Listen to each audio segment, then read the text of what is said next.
welcome to the Recovery Daily Podcast. I'm your host, Rachel Abbasi. I'm a grateful recovering alcoholic and stroke survivor. Welcome, welcome. I am back again. I had a good day today. I had the opportunity to go see my mom, who is doing much better.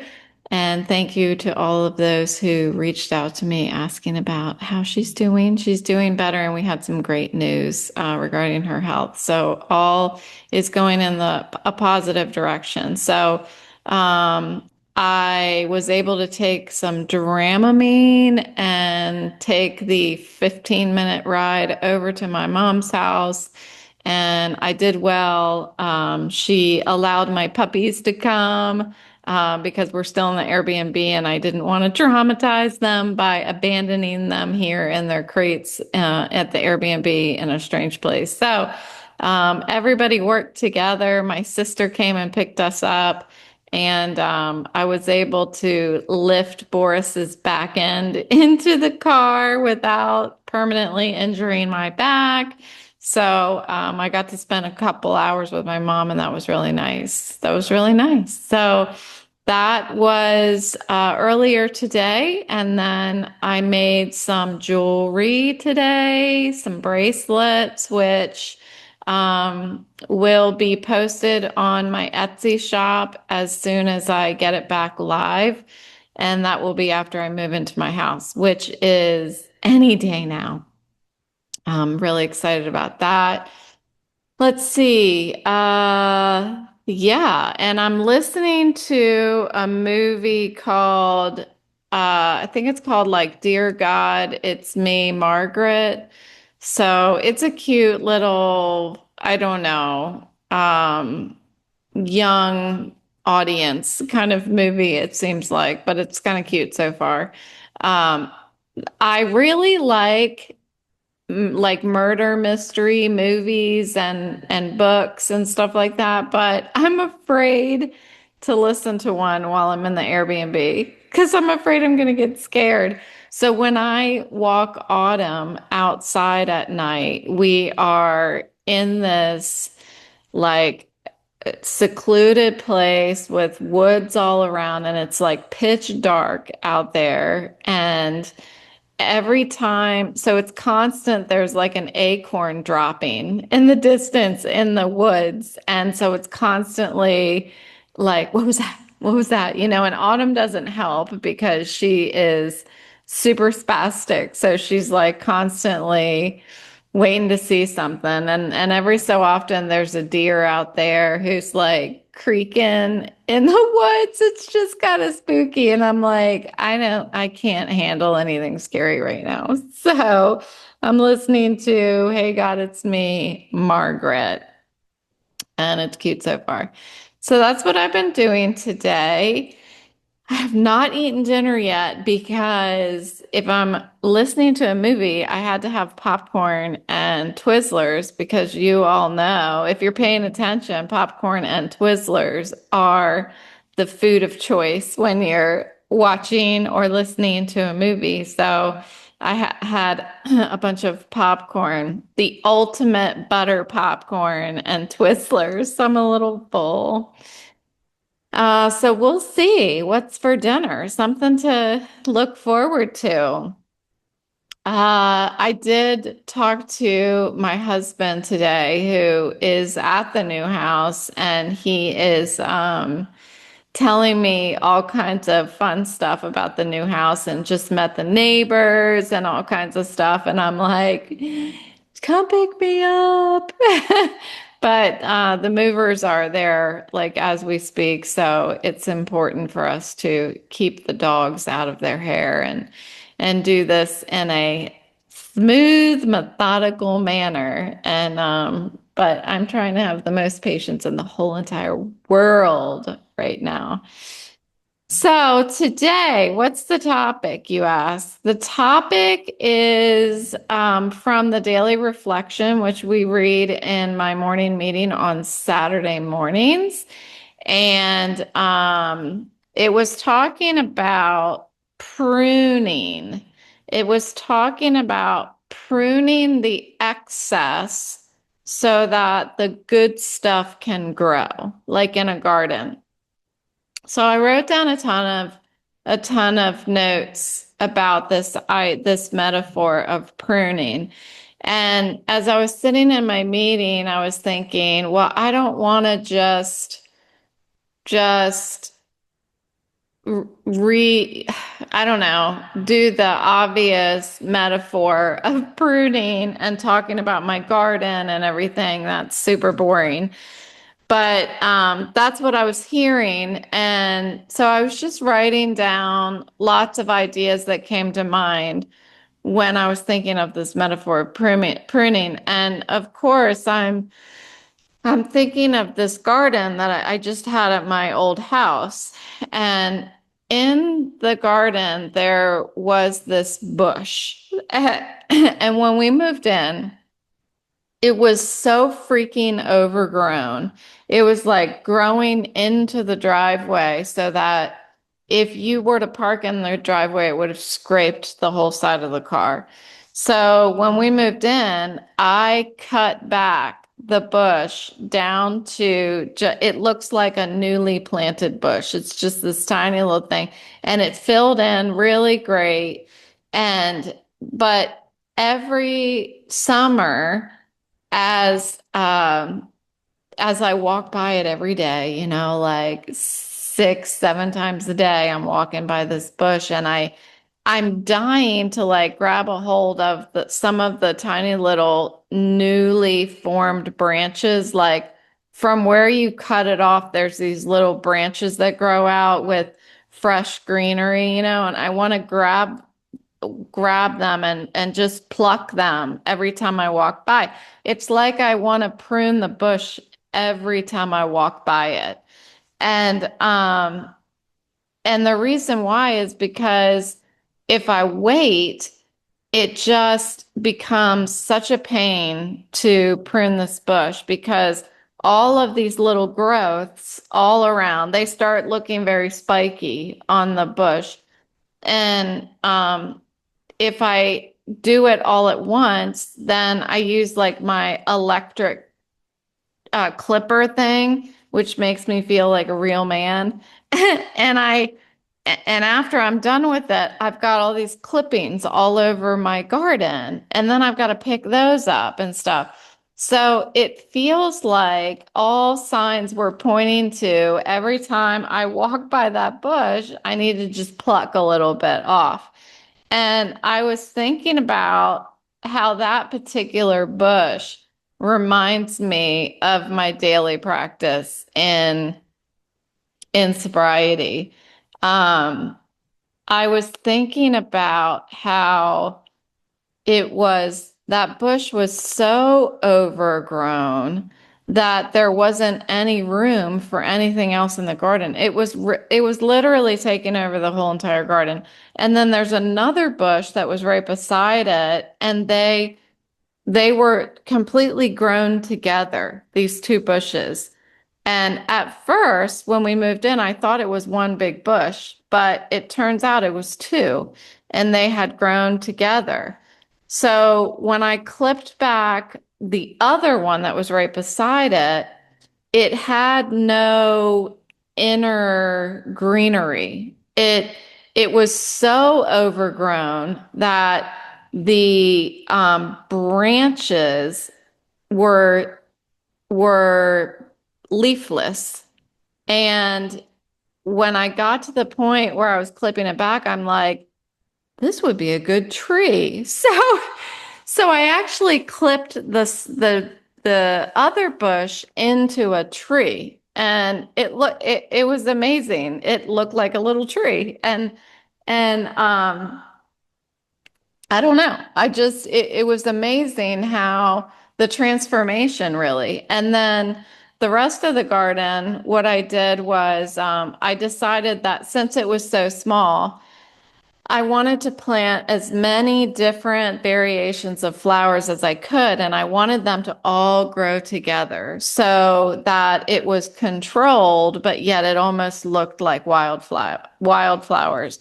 So I did achieve that. It was all color coordinated, of course. I only had pink and purple, mostly purple, flowers in the garden, and I was really proud of my garden.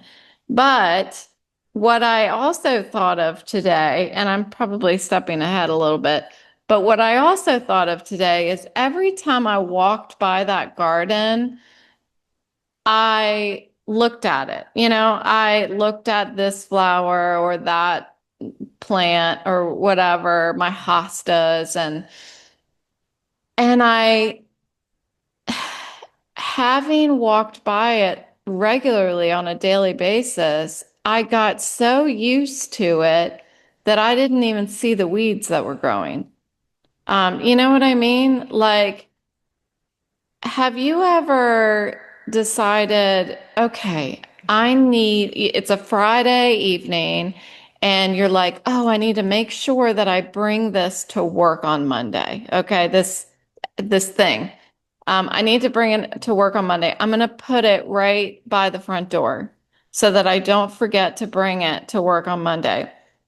And then after Saturday, walking by it all day Saturday by the front door, and then walking by it all day Sunday by the front door.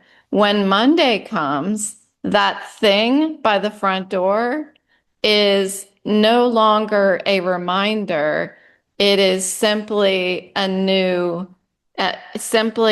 thing that you're used to that's by the front door, and you end up forgetting to bring it on Monday. You know what I mean? Well, that's what happens to me when I am taking care of my garden, that I get so used to how it's growing that I don't look in between the plants and see that there are weeds growing. Um, it's like it starts becoming overgrown and I don't even notice it. Even though the it's a small garden and it doesn't take a lot of care. I mean, it's pretty easy to get in there and pick the weeds and cut things back, but I can't do that if I don't notice it first. If I don't notice that it's getting overgrown, that I don't notice the weeds that are coming up.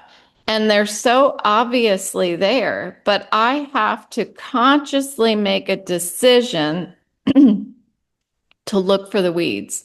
And then I see them. It's fascinating to me. But it's very much related to what I was talking about yesterday, how my character defects are sometimes I'm oblivious to them. I don't know that I'm being selfish. I don't know that I'm putting somebody else's feeling, like hurting somebody else's feelings or something like that, because I'm so focused on something else. Like if I'm so focused walking my dog every day past that garden, then I don't pay attention to the garden. I'm looking at the garden, but I'm not taking care of the garden. I'm not actually pausing, looking at it, and noticing how can I make my garden better. Um, I'm the only one who takes care of the garden. And in the same way, I'm the only one who can take care of my character defects. I can have somebody point them out that I'm being selfish, but sometimes I can get defensive or something and still not look at it. I really am the only time, I mean, sorry, I really am the only one who can do anything about it. I have to notice it. I have to pause and make a conscious effort to look at the character defects. And only then can I actually do something about it. Only then can I actually surrender and prune the garden. I just become blind to my character defects because I'm so used to them. I'm so used to that thing sitting by the front door that I just start to ignore it. Um, it's funny, like when we were moving out of the old house uh, a week and a half ago, I clean every day. I was cleaning something, like I was obsessively cleaning every day. And one day, for some reason, I looked at the back of my bedroom door, which I shut my bedroom door every night before bed. I always shut my bedroom door. But when I'm shutting my bedroom door, I never noticed this. When I'm shutting my bedroom door, the lights are always out. So I never actually looked at the back of my bedroom door because when I'm opening and closing it, it's dark. Well, one day, I think I was shutting the door so that I could vacuum, like between where the door closes and the wall. And so I closed the door and I'm vacuuming and I look up at the door and I'm like, oh my, like I had not cleaned the back of the door. I don't think ever I had cleaned the back of the door. So you know how on most bedroom doors, they're not just flat. They have like these accents on them and they've got little ridges. They're like little rectangles or squares, and there's two smaller ones at the top, two long ones in the middle, and two smaller ones at the bottom. And there's like a ridge at the bottom of each of those, and that collects dirt and dust. And I noticed that. I noticed that at my last house when we were moving years ago. So I knew that on all the doors, I needed to clean that little ridge because it gets dusty. And anyway, I looked at the back of the door and it was nasty. The little ridges were nasty. And it just, it made me think of this same idea where I can, I can get so used to the yucky stuff in my life that I don't pause and I can look right at it, but yet not see it. I know that somebody out there understands what I'm saying. I can look at my character defect and I can know that I have that character defect, but I don't seem to think that there's anything I need to do about it or something. I'm not quite sure, but it is like a blindness to myself. So it's a matter of seeing it and then pausing and making a conscious decision to do something about it. I was thinking this morning, like, is it laziness that makes me not see it? Am I purposely avoiding looking at it? Or am I just so focused on other parts of my life that I'm oblivious? And that's what I think it's the latter of the three. I think that's why I tend to not notice some of these character defects in my life. But since I get the opportunity to go to my AA meeting every morning, I am exposed so often to other people's stories that I get to dig in deeper every day and look at some of these things that I wouldn't notice otherwise.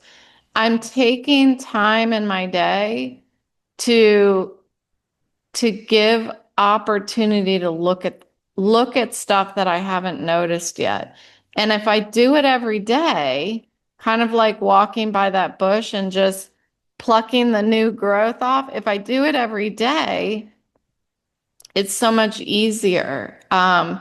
I don't have to look so hard for it. I get used to it. It becomes a habit. It becomes a habit to prune my character defects, and it takes a lot less energy for me to do it every day than it does to wait a month, get out the electric trimmer, and do this whole, make me feel like a man pruning of the bush.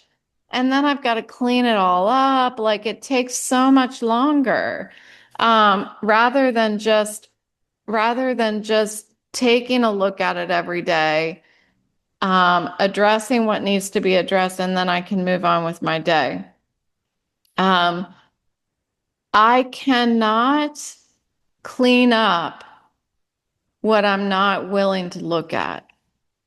If I don't take the time to look inward, um, I'm never going to get better. I'm never going to allow for new growth in my life if I just let all the character defects grow.